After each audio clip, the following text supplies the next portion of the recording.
welcome to class. That's all I'm gonna say. All right, so what have you guys had? So this is upper extremity. I guess you guys have already had shoulder, is that correct? Well, you guys are going to have shoulder by somebody else. I think it's an orthopedist, so you get more out of that one. Again, I work emergency medicine, so this is more tailored to emergency medicine, but you know, long and short of it, orthopedics is pretty easy. It's not that difficult. I mean, the orthopedist would say different. But we'll go over some general concepts, and for the most part, you'll find that this lecture is a bit repetitive on the treatments. That's just because, you know, it's the same treatments: rest, NSAIDs, elevation, surgery, or casting. You know what I mean? There's not a lot of, there's some nuance in between there, and it always takes a surgeon to know when to do surgery, but different, and that's the kind of caveat between the treatments is, you know, everything else is pretty much the same until you do the surgery. So, have you guys had ortho lectures yet? Am I the first one? Okay. So you're going to see this repeated a bunch. You know, and this is just your general orthopedic basic treatment. I mean, this is going to be correct for, you know, almost every single orthopedic case you can get. Musculoskeletal, you know, NSAIDs, ice, activity. Well, that doesn't do it up there either. That sucks. Whatever. There's a stick. Oh yeah. Okay. Well, we'll let that happen if we need to.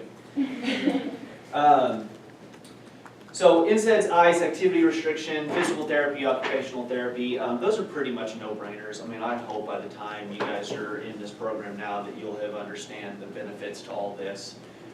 Physical therapy and occupational therapy, I think, in my opinion, are way underutilized and can make a big impact in people if you're trying to forego surgery, prevent surgery, things like that.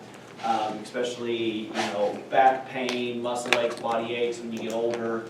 A lot of those things are just positional anomalies, muscle wasting, things like that. So physical therapy can help rebuild those non-used muscles, help you know, get you into a more ergonomic motion pattern and things like that. That's going to help with those injuries. So, you know, I added that into the basics of treatment, and you know, be sure to not underutilize physical therapy, because in practice, especially in primary care and stuff like that, I think it's really easy to just say, oh, you know, you got some rotator cuff tendonitis, you know, ambulatory referral to orthopedics. You know, it's kind of a kick the can down the road type thing, but I think you can forego a lot of surgeries and orthopedic procedures, stuff like that, with just some good physical and occupational therapy.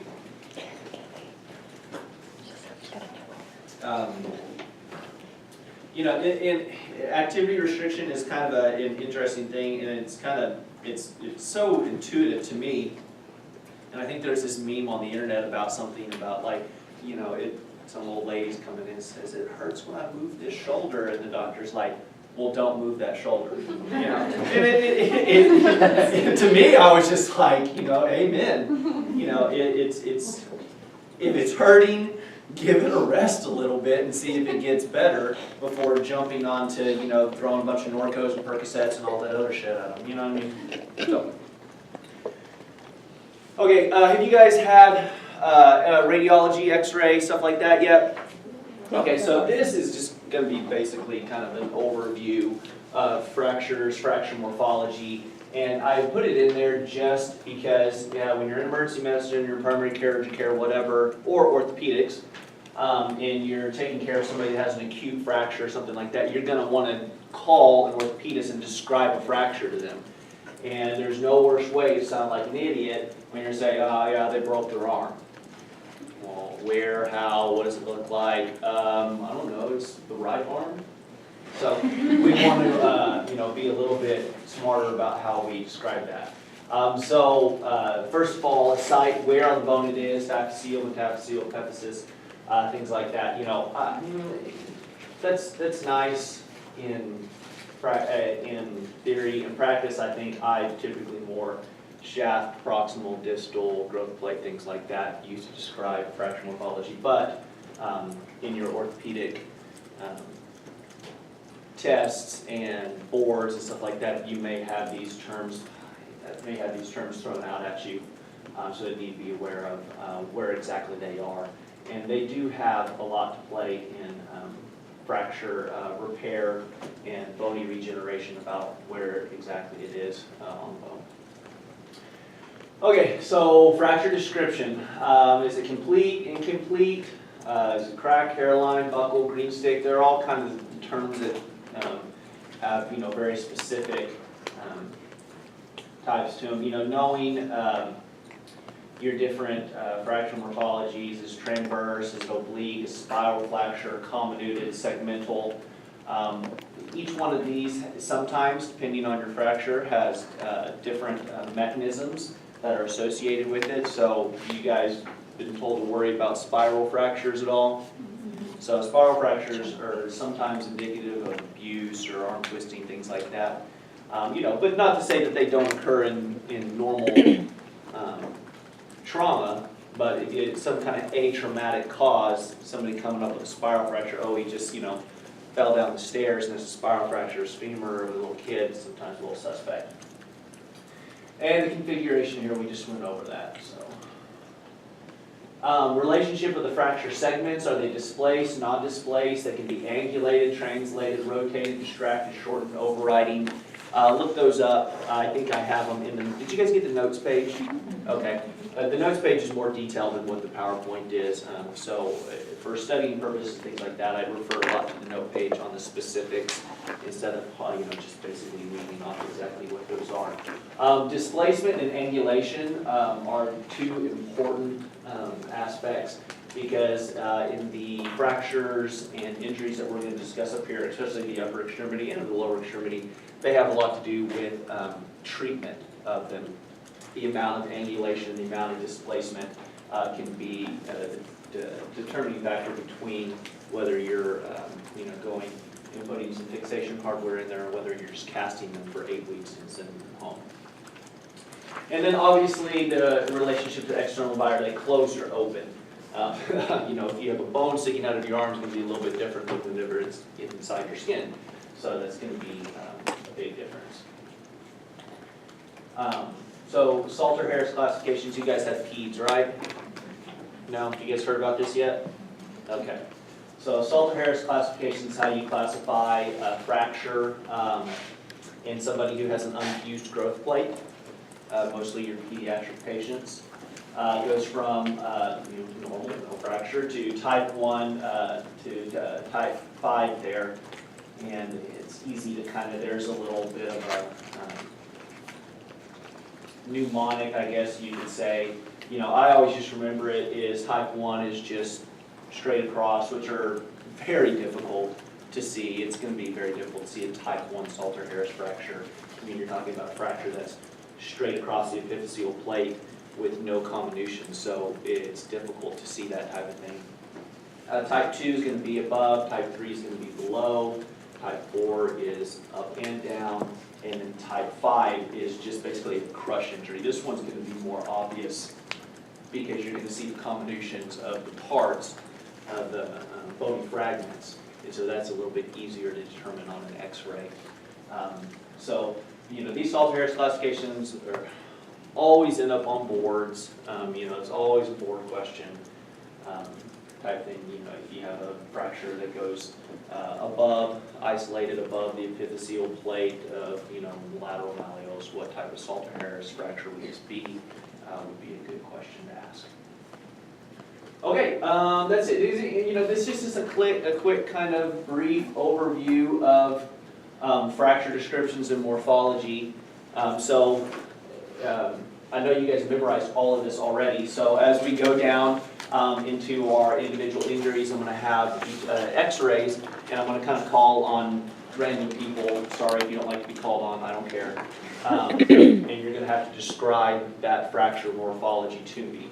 So keep that up on your page. We'll kind of review that a little bit as a class so we can get a little bit better on how to describe a fracture to another PA, another doctor, another provider, whatever. Anybody got any questions over any of that stuff? Pretty simple.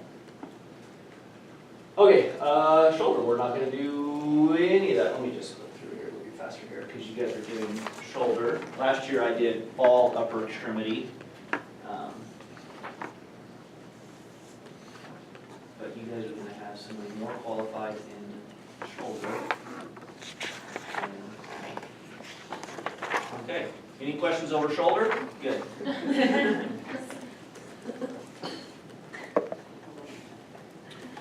Okay, so starting with the elbow, we're gonna have a olecranon fracture.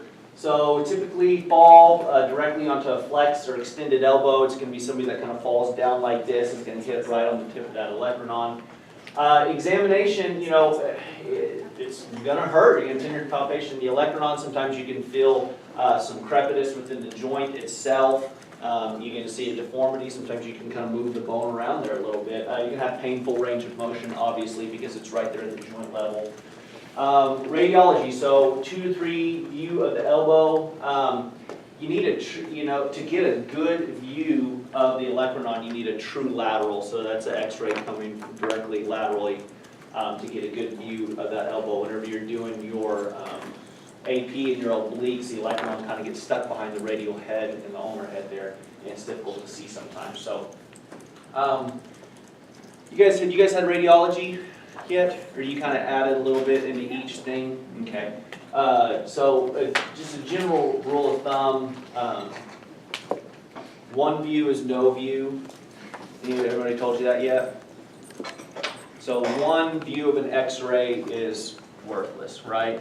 So you need, in my practice, I want as many views of an X-ray as I could possibly get.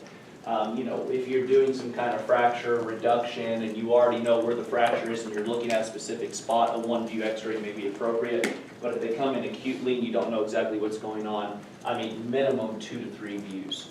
2 I think is kind of worthless sometimes too, because if you, without the oblique, you don't get, you lose a little bit on your depth perception, because X-rays take a 3-dimensional picture and compress it to a 2-dimensional shape. And so it's difficult to see depth on there in other images, and that oblique kind of helps give you that a little bit. So 2 to 3 view of the elbow. Okay, so obviously fracture of the olecranon. How would you describe that? Anybody raise your hand, first person, or a class, whatever. Okay. Displaced. Okay, so you call me on the phone and describe the whole fracture to me. Say I have proximal displaced head of the olecranon. Okay, yeah.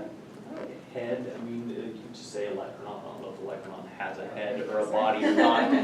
The anatomist up there can maybe chime in. I don't think that it does. So it's displaced. I would say usually whenever I'm describing fractures, first thing I always say is open or closed, right? Because that's the one big thing that, everybody's gonna wanna know, is the bone sticking out of the skin or not. So you have a closed fracture of the blank, there is blank, however much you want to describe to it. So yeah, a closed fracture of the olecranon, it's segmental, there's 2 pieces with some moderate displacement, and you can, get on whenever, everybody's gonna have digital X-rays these days by the time you guys get out and practice. And so digital X-rays, you can measure the distance between that gap to kind of just help give the orthopedist a little bit more of a better view of it. With electronic media and stuff like that, and honestly what you're really going to do is just take a picture of it on your phone and text it to them. I do that all the time. You need to make sure you're not violating HIPAA and all that other jazz, but you still need to know the old school way of describing these things. So yeah, closed fracture of the olecranon, segmental, moderate displacement. Good, okay. Initial treatment is going to be a splint with a long arm posterior splint. I assume in some of your practices you guys are going to go over splinting, casting, and all the different types that come with it. Long arm posterior splint. Fractures with less than 1 to 2 millimeters of displacement can be splinted and treated conservatively. Anything greater than 2 is going to need open reduction internal fixation. That's what ORIF stands for. So they're going to drill some screws in there, put some wires or whatever they decide to do into it to reconnect that olecranon to the other half. Now, radial head fractures. This mechanism is going to be, foosh is a fall on an outstretched hand, so somebody's falling like this. With the elbow extended, so you're going to have that, all that force is going to hit that wrist and then drive up into that radial head. Tenderness, palpation, of the radial head with swelling and decreased range of motion. I mean, this is going to be your typical, thing. Again, view of the elbow. Fat pad sign and cell sign are important for this one because you can have subtle radial head body fractures that aren't as obvious on x-rays, but that fat pad and cell sign are going to help you show that small subtle joint diffusion, and they're going to help maybe point you to the direction there may be a subtle occult fracture there. Type 1 through 5 or 4 are going to be in your note page about the different morphologies of that. Okay, so look at that first one to the left there. That's not zoomed in and everything like that. The head of that radial head there, honestly, looks pretty good to me. I don't see a whole lot of fracture right here. Do you? Right? It's obvious. It's pretty apparent right here because they took a toned down image of the radial head, and it's almost kind of, if you can imagine their true lateral like this, it's almost like a not so true lateral and kind of beamed angled to where you can see this joint space a lot better, to where you can see this fracture site right there. But you got to also understand that this isn't, you're not going to get this view all the time. X-ray text and stuff like that, it's all going to be user dependent. So it's not going to be exactly every X-ray exactly the way you want in the textbook. Now, I will say if you get a bad X-ray and you have a high suspicion of a certain type of injury, you can always have them re-X-ray it and then tell the X-ray tech what you're looking for, and they can shoot to get it. So posterior fat pad sign, see this kind of like little hypodense blackened area right here, this little shadow kind of goes back here. That's indicative of a joint diffusion or occult fracture. Sail sign right here, you can see this kind of blackened hypodense area right here. Anterior fat pad sign, sail sign isn't as indicative of a fracture as much as the posterior, but still something that you want to keep mindful of. Keep on giving me weird looks over there. Is something I'm saying wrong? Are you sure? Oh, positive. Okay. She's giving me these looks like this guy is full of shit. It's true. It always gets me a little worried, especially whenever I'm lecturing over, I'm not an orthopedist. I do see a lot of ortho injuries. But I was like, that sounded right to me. When you have a high suspicion or anything like that, elbow x-rays, always look at the bone. You're responsible for everything other than the bones here. For these posterior, anterior fat pad signs.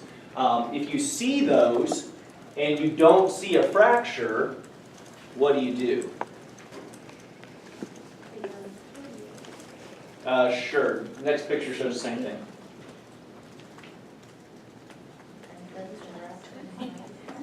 Okay. Anything else? Follow up in a couple days.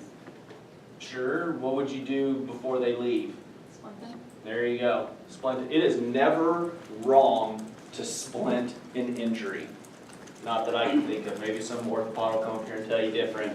But if you think there's an injury and the x-rays are stone cold normal, but they are hurting and have painful range of motion and all that jazz, splint them and send them to ortho and follow up. Have them follow up in a week and have them re-x-ray. I do that all the time. Never going to be a wrong answer to splint and protect the joint. Especially if you see these fat pad signs. All right?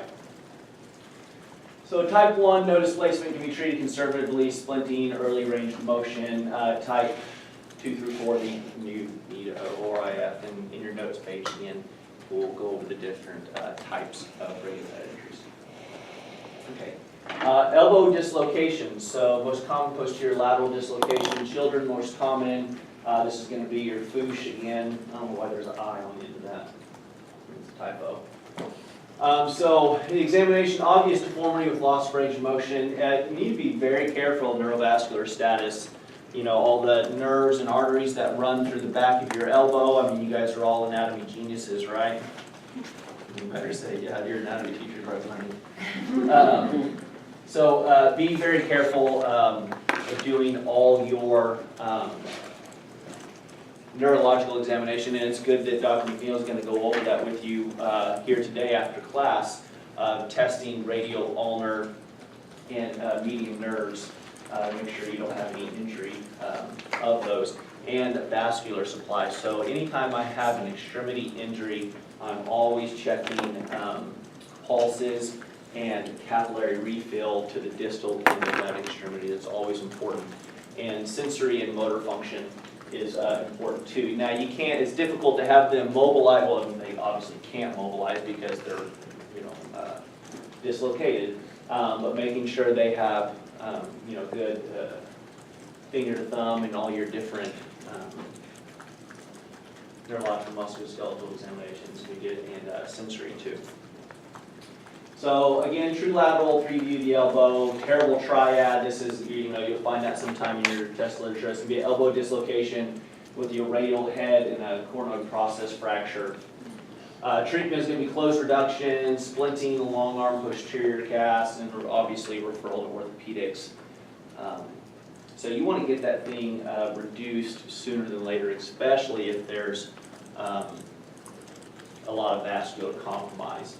And so here we can see this posterior dislocation.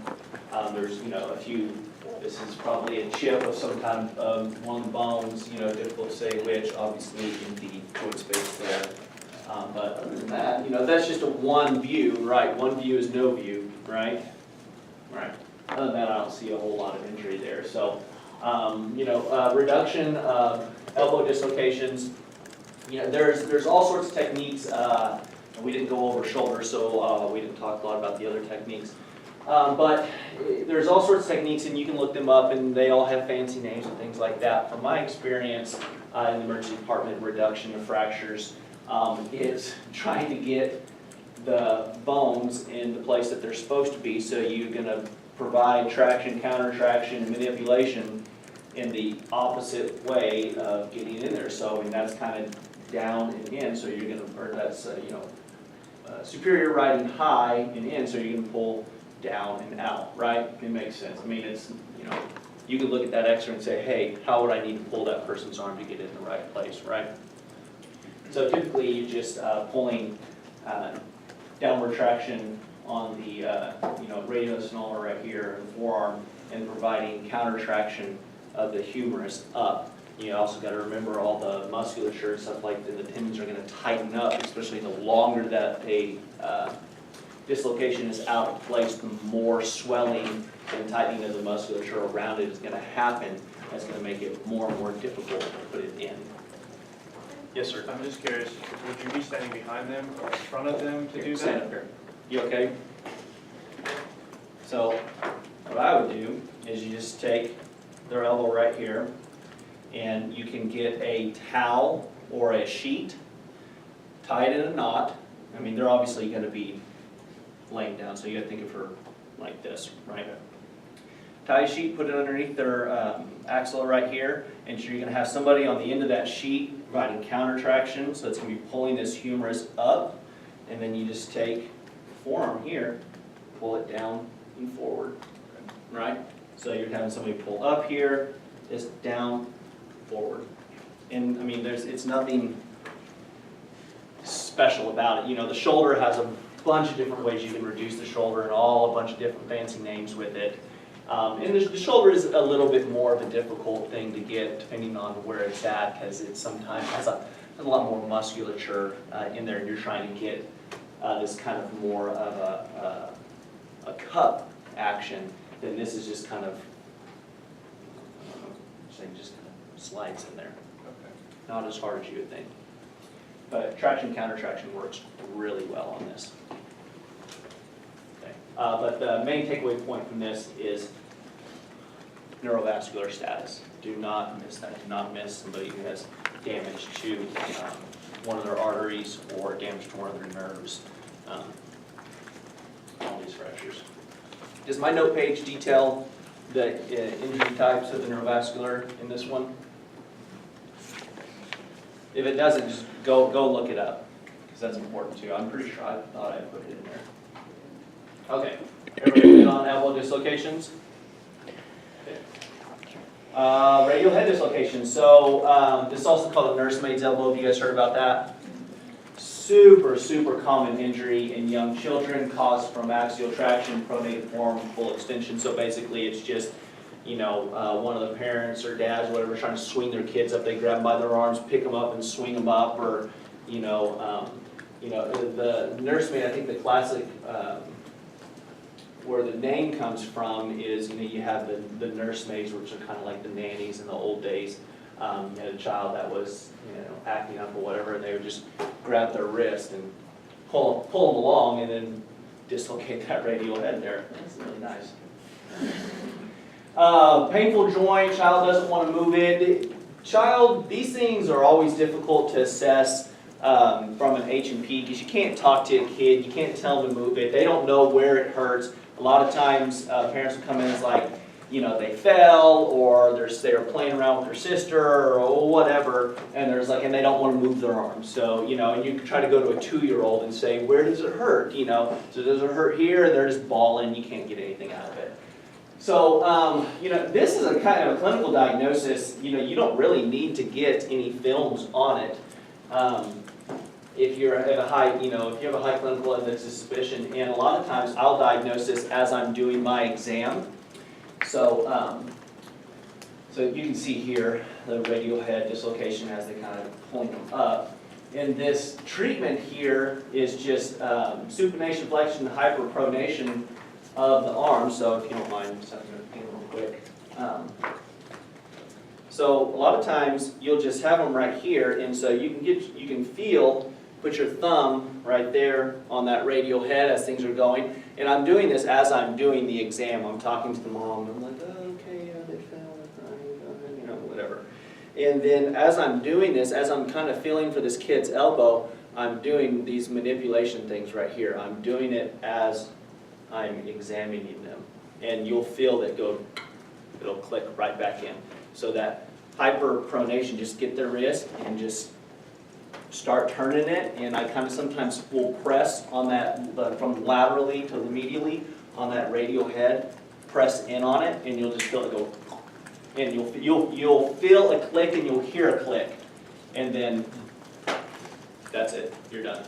A lot of times what I'll do, and so a lot of times with children, what I have found in practice is that they have a strong memory for injury, if that makes sense. So even if something isn't hurting at the time or feels better, they will still not move it, be very crying, be very guarded of the area, just because they remember what that injury felt like and they don't want to move it again. So what I'll do a lot of times with kids, after I reduce that nursemaid's fracture from supination, flexion, or hyperpronation, I will get like a lollipop or a popsicle or keys or whatever, and have them sit in the mom's lap and have the mom hold the ineffective arm kind of down, and I'll just kind of just like, here, you want this? And you take it, and you just kind of wave whatever it is in their face, and most of the times they'll reach out and grab it. And when you get that full range of motion extension of a child reaching out and grabbing and pulling it back, you know you're good. Some people may get a lot of x-rays on these things just to look for any kind of subtle fracture.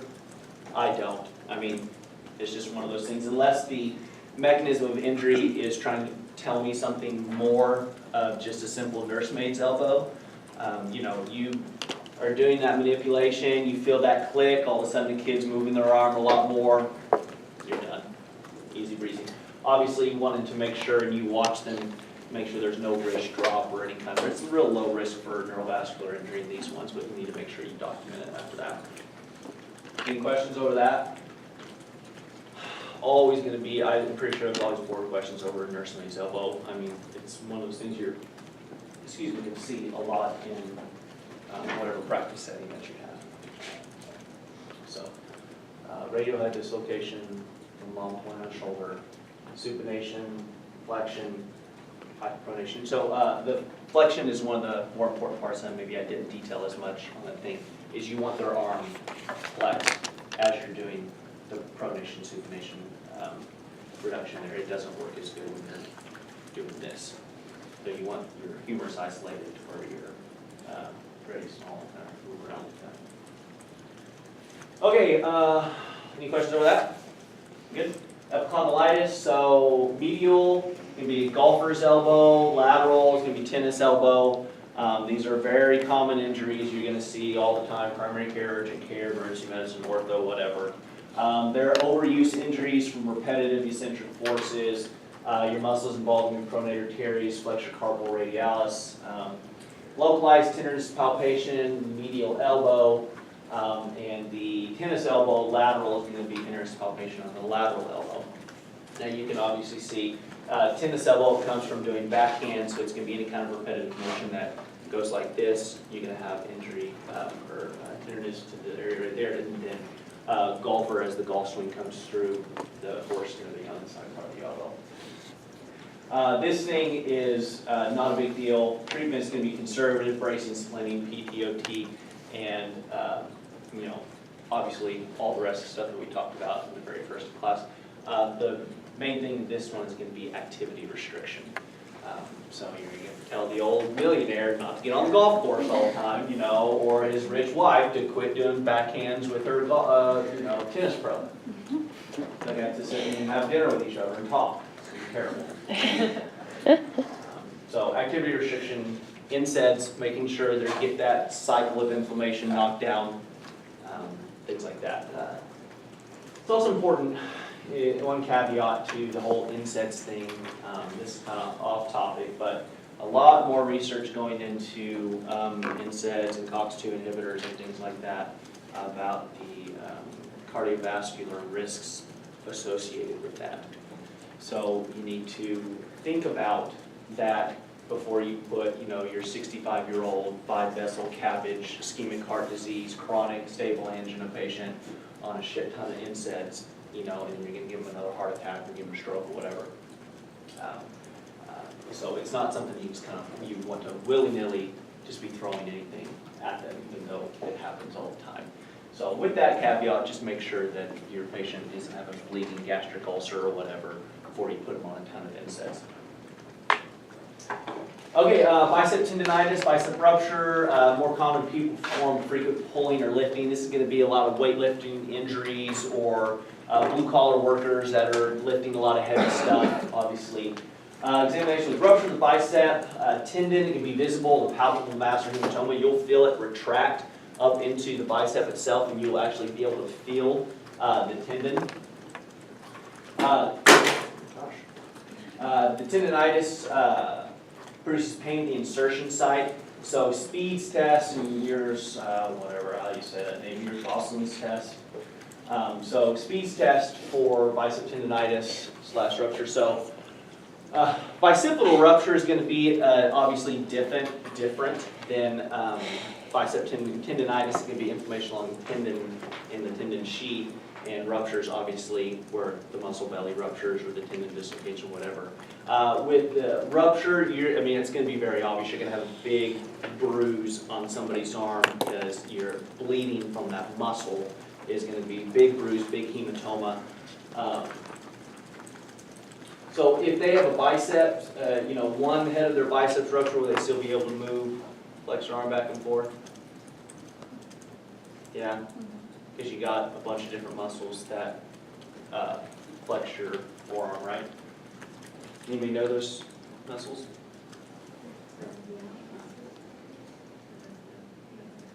Your brachioradialis and your biceps, yeah. Okay. So patient's elbow is extended, forearm supinated, humerus is elevated at 60 degrees, examiner resist humeral flexion. Pain is going to be located at the bicipital groove, so you're going to stick your thumb there and kind of have them forceful flexion, you'll be able to feel that tendonitis. Same thing with your psoas, it's going to be up into the shoulder as well. Elbow flexed. Active supination and flexion resistance, you can palpate the biceps tendon. pain or painful pop is a positive test, so you can have tendinosis and subluxation. So I always try to have them forcefully flex against my arm, and then you'll stick your thumb kind of right in that bicipital groove where that tendon inserts in their shoulder there, and you can feel, it'll be point tenderness along that tendon, and they'll let you know where it's at. So tendinitis, basic ortho treatment with activity restriction, same thing. Bicep rupture, operative treatment if deemed necessary. You can go around, live, have normal activities of daily living all the time with one of your biceps ruptured, not a big deal. Probably don't want to take, the 70-year-old grandma under the knife to fix her bicep tendon rupture and have her croak on the table. So can have operative treatment, and you can also just let it go. Any questions about that? All right, midshaft fracture, radius ulna. Injuries are common, it can be isolated or in combination. There's a whole bunch of different names for them. Nightstick fracture, Montega, Galeazzi, both bone fractures, usually from high injury trauma or falls. Nightstick fracture is going to be midshaft ulnar fracture. That's mostly from people holding up their arm like this to be protected from a cop swinging a nightstick down on top. That doesn't happen anymore, but back in the day. Montega and Galeazzi, know those. You're always going to have some hotshot orthopedist come and try to pimp you on that bullshit. It's so stupid because no one even calls them anymore, and who cares? But know them. It's good. It's good to know their dead guy names. In practice, I don't know how much that helps you in it, but no, there may be test questions associated with that. What's Galeazzi, what's Montega fracture, and most of the kids I went to class with, and I know that I got pimped on it whenever I was in orthopedic rotation about what fracture this is, what fracture this isn't.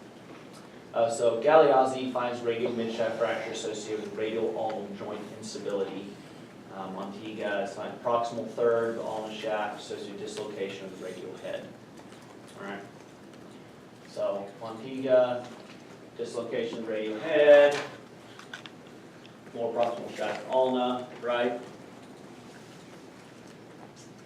Galeazzi, so midshaft fracture here, and then you have some of the joint instability right here, right? I would call that transverse. Spiral, I'm not a radiologist. Spiral fractures are a little bit interesting to describe morphological wise. I would call that a transverse fracture myself. What would you say, Dr. McNeil? I'd definitely call that a transverse. I Okay. don't really associate spiral fractures with displacement unless they're just comminuted, Why not? Oblique. Why not oblique? I guess you could call it oblique. Going side to side, I would call it transverse.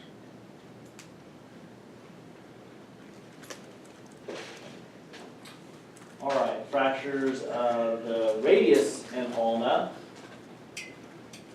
Treatment, so isolated midshaft radial fractures or IF recommended within 1 to 2 days.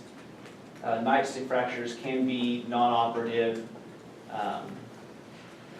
In casting and splinting, the following criteria is met: greater than 50% opposition, less than 10 degrees angulation, no radial head dislocation, and fracture within the distal 2/3 of the ulna. The Galeazzi Montega is splinted with melt molded double sugar tongue and then ORIF. Distal radial fracture. So most common fracture site of the upper extremity. You're going to see these all the time, especially if you work in the emergency department. It's often called Hawley's fractures or Smith fractures. You'll see those names thrown out there. Characteristic dinner fork deformity. This again is from a Fouche. Examining swelling, pain, constipation, decreased urination, dinner fork deformity. You'll see these people that literally looks like a dinner fork from the way their wrist is sticking out. So flexion fracture of the radius is Smith's, and extension fracture of the radius, Colles. So you kind of have this more dorsal displacement of the Colles fracture bone right here than you do Palmer. So you can see how that, you would be able to see that when you walk into a room and let them know that that's probably fractured, right? Again, fracture right there, the distal radius, you can see that dorsal displacement. Now, correct me if I'm wrong, Dr. McNeil, whenever we're describing the dorsal displacement, we're describing the distal fracture site, correct? It's displaced dorsally, and the proximal, or the, I guess, distal aspect of the bone in relation here, more proximal right here, is displaced palmarly.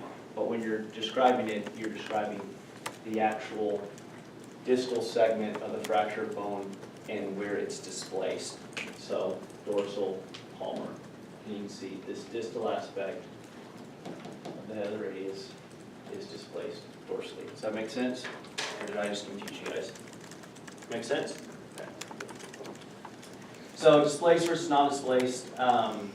Displaced, you need closed reduction prior to ortho referral. These are always difficult. You know, I've got back and forth between the different orthopedists that I've talked to. Some people, you know, they're like, whatever, it's displaced, splint them and we'll, you know, put them to surgery in the next couple of days. I've talked to some orthopedists that are like, oh, you need to reduce that fracture immediately. The book says greater than 20 degrees of dorsal angulation needs to be reduced. Or if the fracture displacement is greater than 2/3 the width of the radial shaft. So there's a bunch of different methods that you can do. Finger traps, traction, counter traction. You must have the muscle relaxed to be able to do that. That's why it's good to get those reduced early on before you send them to the orthopedist. Or after reduction. So anybody know what finger traps are? I don't think I have a picture of it. Finger traps are kind of like the Chinese handcuffs type things, you know what I'm talking about? You put them in there and you just let their arm kind of sit. So there'll be a lot of times, I don't do this too often because we don't have finger traps in the hospital I work at, but the previous place I did. When you walk into a room and see them and you're like, oh, that's a fracture, whatever, you get your x-rays, give them a little bit of Ativan or Versed if safe, do a hematoma block, and then just put them in those finger traps and just let them sit there and dangle it for like an hour. And that gravity will slowly start to pull that joint space open and loosen up those muscles a little bit, and then it makes it a little bit easier to pull together. Non-displaced, you're just splint, sugar tongue, for all the orthopedics. And so traction, counter traction is the same thing that you're doing with all the other bones. You're trying to pull that dorsally displaced fracture segment out and then back into place. You're just basically doing the opposite of what it came from. A neat little trick sometimes you can do if you don't have a nurse available at the bedside to help you do the counter traction. What you can do if you, sorry, you're my guinea pig just because you're so close. You can again take your sheet, you tie it in a circle, right? So you have this circle here, and this is where your fracture is. And you also got to remember she is sitting down, but sitting up. It's just that she's upright. So you take the wrist here, and obviously she's going to be a little bit lower because she's in the bed. Put the sheet in the circle right here so it comes down, and you can take your foot, step inside the sheet, push down, provide traction on the distal aspect, and then pull up with your hand. That's an easy way to reduce those fractures, thank you. If you don't have anybody that's able to pull on the other side, and I do that all the time. And it's very helpful. Kind of, you got to be a little more aggressive with it than what you're thinking. Obviously, you're checking neurovascular status and all that stuff. I mean, that's going to be a given with all of these injuries. Hematoma blocks, I'm sure you guys can go over that in your practical aspects as you get further along into your PE education. But hematoma blocks work really good in these type of injuries. Are you guys familiar with the hematoma block? So it's injecting anesthetic, usually lidocaine or bupivacaine, directly into the fracture site. So you have your fracture. Obviously, we all know that bone has blood vessels going in through it. It's highly vascularized. And whenever that bone breaks, it's going to bleed, right? It's going to create a hematoma at the area of the fracture. And what you're doing is you're taking an anesthetic and you're injecting it directly into that fracture in that hematoma. Fill that whole space full of lidocaine, and will kind of numb those distal aspects of the bone fragments really well. I do that all the time. It's difficult where I practice at due to my inability to give propofol and stuff like that for conscious sedation. So whenever I'm doing fracture care and dislocation management, it's sometimes difficult to get them relaxed and pain-free enough so that I can manipulate them. It's always a struggle, but I can tell you that I rarely give any kind of conscious sedation for these types of reductions, just because the hematoma block works so well. I mean, obviously we're doing pain control, but I'm not giving them the whole big cocktail to get them knocked out. So hematoma blocks work really well in these. All right, scaphoid fractures. This is the most common carpal bone fracture. Difficult secondary blood supply can lead to problems if missed. Most are occult, meaning you can't see them. And the way the scaphoid blood supply, I'm sure you guys went over that in anatomy as well, about how the different poles are supplied can cause osteonecrosis and things like that if it's not treated correctly. Blood flow again from dorsal branch, radial artery, and then retrograde fashion to the proximal end. So it kind of comes back up through it. Examination, pain and tenderness is the anatomical snuff box. I capitalize that because it's important. I always want to document anytime somebody has a wrist injury of any kind that they do not have pain to the anatomical snuff box, or that they do have pain to the anatomical snuff box. Everybody familiar with where that is? That picture. Yeah. So, anatomical snuff box, right where these two tendons come together, and kind of makes that like, where you put like some cocaine or something like that. Not that I'm recommending that. They say that's what happens. So anytime you have injury, always need to document that there's not pain to that area. And if there is pain to that area, it's going to be splint and then referral to ortho for re-x-rays, even if you don't see a fracture. So radiology, 3-view x-ray of the wrist. Most common fracture locations at the waist. You'll see what I mean by the waist. More proximal fracture line, the greater the risk of avascular necrosis. So you can see from that, what we talked about, the retrograde, I guess this one doesn't have the arteries in it. The retrograde blood flow means that it comes from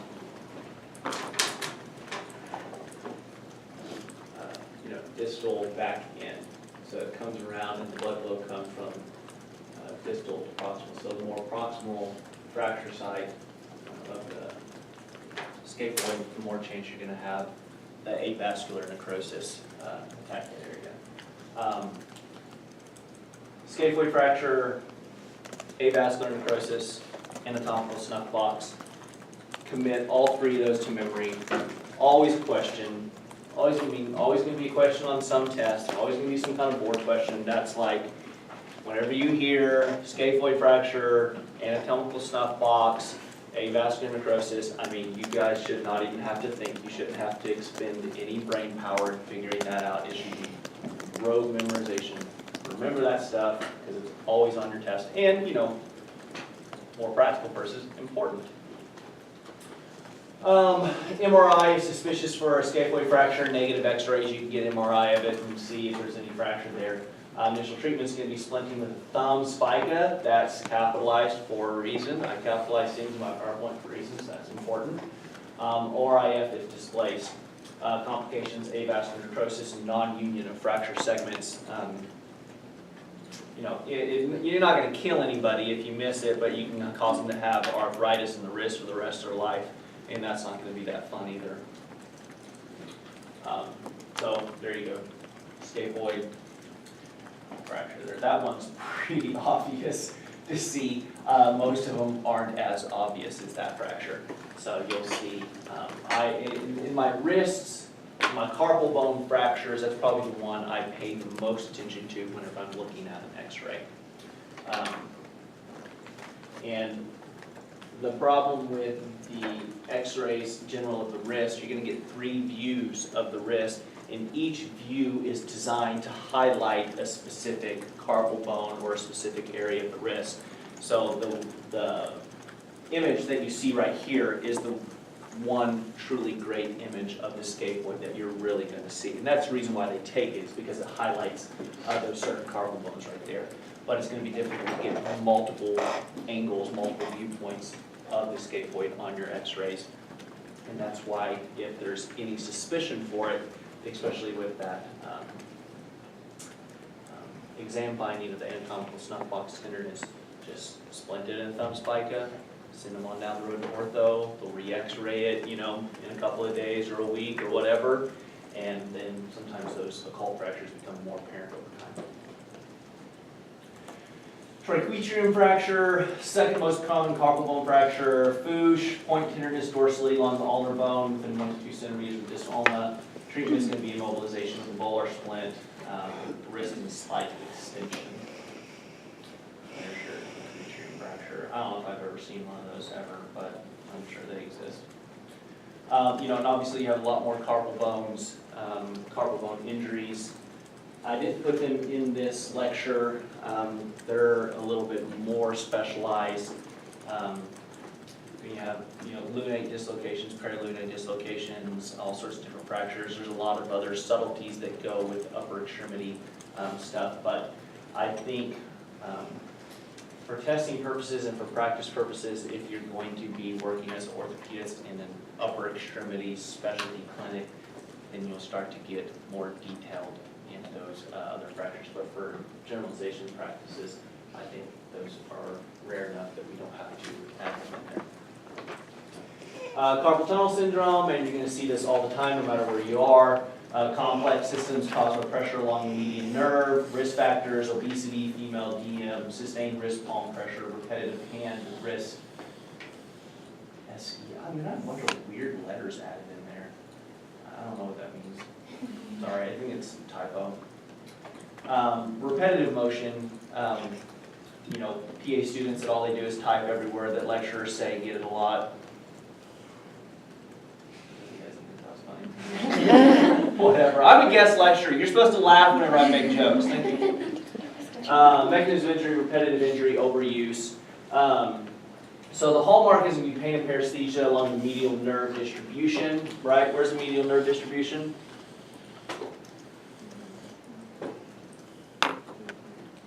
Right, 3, and then what? Like, what's the other? Like, isn't there a half somewhere? Yeah, here we go. And your anatomy teacher's right there. You guys need to be like, bam.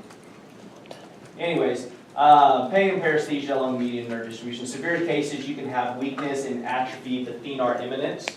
Right here, that muscle become wasted and weakened. And I've seen that a couple of times. Special tests, valence tests, Neal's tests, hand elevation tests. We'll go over those things. So there you go. Good. You guys all knew your median nerve distribution.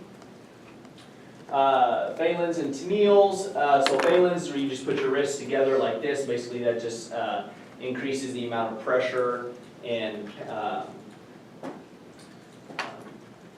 the amount of pressure along that median nerve there, and will cause the pain or paresthesia to the median nerve distribution.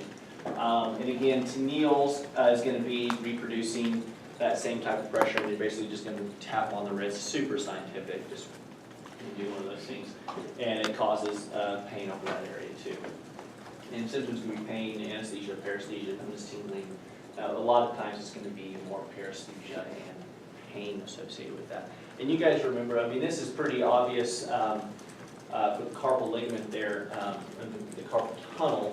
You guys remember from anatomy how thick and fibrous that thing is and how that nerve, as it courses underneath there, there's not a lot of room to give, so you can see how even a mild and moderate amount of inflammation around that space can produce drastic effects. Okay, so initially you would want to try to do non-surgical wrist splinting, steroid injections, NSAIDs, activity restrictions. So you splint the wrist, put them in a, just basically kind of like a cock-up wrist splint, volar wrist splint, where they can't move the wrist back and forth. Give that space there time to decompress on its own, the inflammation be knocked down. You can do steroid injections there as well. NSAIDs can be a big part of it. If not, a lot of upper extremity surgeons, they'll kind of want to just go straight to surgery on this one just because it's easy money. It takes like 25 minutes to do this surgery and it's super simple. Just cut right down there, slice that ligament, and you're done. Okay, ulnar tunnel syndrome, cubital tunnel syndrome, basically the same pathology as carpal tunnel syndrome, but the location change and the ulnar nerve is affected. Ulnar tunnel, most likely compressed by ganglion cysts, cubital tunnels at the elbow. Treatment is going to be conservation versus decompression versus transposition. The transposition is going to be for the cubital tunnel. They'll move the ulnar nerve out of there and transposition the nerve where it's not as compressed. It's going to be the same signs and symptoms as the carpal tunnel syndrome, except it's going to be in the ulnar nerve distribution, right? You guys want to take a break? I mean, I think we're getting pretty close to being done. You just want to power through? Okay, I mean, I think we're probably like maybe 15 minutes from being done, maybe less. Okay, so wrist ganglion cysts, you're going to see that very often. Ganglion cysts is one of the most common soft tissue swellings. It's benign. It's a benign fluid-filled cyst. Most common locations, the dorsal side of the wrist. It's going to be a cystic mass on exam. You're going to be able to feel this kind of cystic walled structure right there on the top of the wrist. Treatment, reassurance. You can do cyst aspiration. I've done that a few times on people that specifically requested. Doesn't do anything because the fluid just reaccumulates back. As long as it's not hurting them or causing them a whole lot of pain, you just reassurance them that it's fine. It's not a big deal. Just be there, and as long as it doesn't hurt you, then there's not a problem with it. Book smashing is no longer indicated. You laugh, but one of the old treatments for it was put your hand on a table and they slammed a big book down on top of your wrist to rupture that cyst. Yeah, so, anyways, don't be smashing it with any books anymore. I don't know if you can defend that in court. Surgical, if it's giving a lot of problems. Cyst removal, you have to include removal of the stalk to prevent reaccumulation of the ganglion cyst there. All right, ganglion cyst right there. Pretty simple. All right, hand. Let me see, I forgot my shapes of the fingers. I don't want to tell you that our lecture is short. All right, so we're on slide 85 of 119. What do you guys think? Break, John. Yeah, let's go do a break.